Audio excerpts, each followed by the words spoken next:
போட்டேன்னா இப்போ இந்த ஊக்குப்பட்டி பக்கம் தான் எடுக்கணும். அதாவது நமக்கு வலது கை பக்கம் இருக்கிற துணியை தான் ஃப்ரண்ட்டுக்கு போடணும். இதுலேருந்து ஒரு கோடு பிசுருக்கு, ஒன்று தையலுக்கு ஒன்று பிசுருக்கு. இது எப்போதும் ஞாபகம் வச்சுக்கோங்க, சரியா? போட்டுட்டு இன்னும் கொஞ்சம் போல் நகர்த்திக்கணும். ஏன்னா இந்த ஷேப் இருக்குது இல்லைங்களா, இந்த இடத்துக்கு இங்கே வரைக்கும் துணி தேவைப்படும்ல.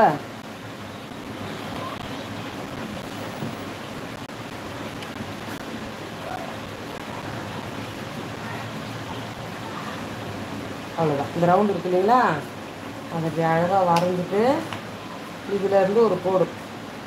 இது வந்து ஊக்குப்பட்டி ஐப்பட்டு தைக்கிறதுக்கு. இப்போ இதை இப்படி கையால் பிடிச்சிக்கிட்டிங்கன்னா இந்த கிராஸுக்கு அழகாக வந்து உட்காரும். அவ்வளோதான். இந்த கார்னர் ஒரு பாயிண்ட்டு, இந்த தையல் ஒரு பாயிண்ட்டு.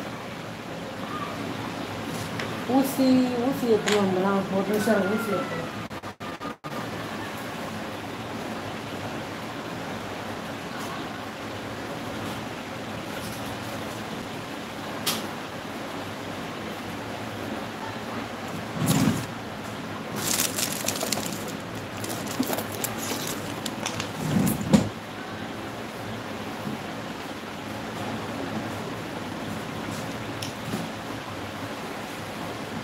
அவ்வளோதான். இது ஒரு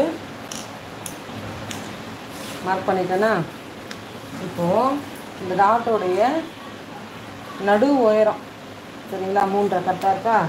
இங்கே பாருங்கள், இதுவும் 3.5. இந்த நீட்டும் கரெக்டாக வந்து உட்காரம். அது 10 ரெடி 6 இன்ச்சு வந்து அதுக்கு பிசுருக்கு. இப்போ இதிலேருந்து ஸ்ட்ரைட்டாக ஒரு கோடு போட்டுட்டு நம்ம இந்த டாட்டை வந்து வரைஞ்சிக்கலாம். ஒரு 1.25 இன்ச்சு வைக்கலாம் டாட்டு. 1 இன்ச்சிலேருந்து 1.25 இன்ச்சு வைக்கலாம், சரிங்களா?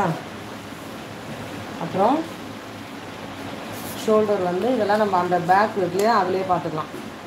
ஷோல்டர் வந்து 3.5க்கு ஒரு புள்ளி கம்மி. அதான் 3.25க்கு கொஞ்சம். அவ்வளோதான். இப்போ இதிலேருந்து ஒரு 6 இன்ச்சு.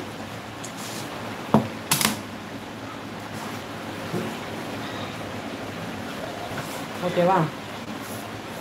இப்போது இதிலேருந்து மட்டும் கம்மி பண்ணி 1 இன்ச்சுக்கு தான் இது எடுக்கணும். இந்த கிராஸ் இருக்குது இல்லைங்களா, இந்த கிராஸ் அண்டை மட்டும் நல்லா ஆழமாக கட் பண்ணுங்கள். ஆழமாக கட் பண்ணிங்கன்னா ஃப்ரண்ட்டில் இப்படி சுருக்கமோ இல்லாமல் நல்லா வரும். அதுக்காக தான் சொல்கிறேன். இது கிராஸ்ன்றதுனால இதுக்கு 12 வைக்கக்கூடாது. பேக்கு 12 வச்சேன் இல்லைங்களா, ஃப்ரண்ட் 12 வைக்கக்கூடாது, 11.5 வைக்கிறேன். ஏன்னா இது கிராஸ் கட்டிங்கு, இழுக்க துணி வந்து எக்ஸ்டெண்ட் ஆகும். ஓகேவா? அவ்வளோதான், முடிஞ்சிச்சு. கட்டிங்கே முடிஞ்சுது. ரொம்ப ஈஸி தான். கற்றுக்கணும்னு ஆசைப்படுறவங்க சீக்கிரமாக கற்றுக்கோங்க. உங்களுக்கு இந்த டெய்லரிங் வேலையை பற்றின டவுட் ஏதாவது இருந்ததுன்னா நார்மல் வீடியோவில் வந்து கமெண்ட் பாக்ஸில் கேளுங்க. ஓகேவா? நீங்கள் கமெண்டில் கேளுங்க, நான் உங்களுக்கு உடனே ரிப்ளை பண்ணுவேன்.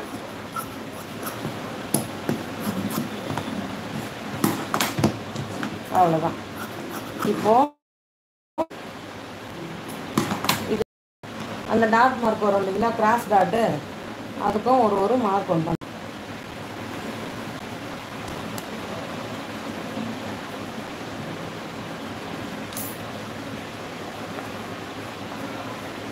இந்த மூணுத்துக்குமான கேப் ஒரு இன்ச்சு இருக்கணும். 1 இன்ச்சு 1.25 இன்ச்சுக்குள்ளே இருக்கணும், சரிங்களா? அந்த அளவு இருந்ததுன்னா இது வந்து கரெக்டாக இருக்குன்னு அர்த்தம். புரியுதுங்களா?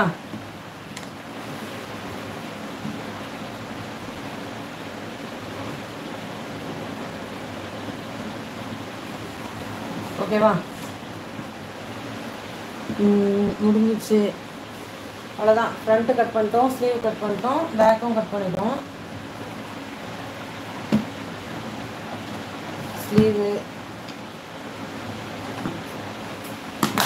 இது இருக்கு இல்லைங்களா, இது வந்து ஃப்ரண்ட்டு பக்கம், இது பேக் பக்கம். அதனால் அது வந்து ஒரு நாச்சு போடணும் கண்டிப்பாக. இது பேக்கு.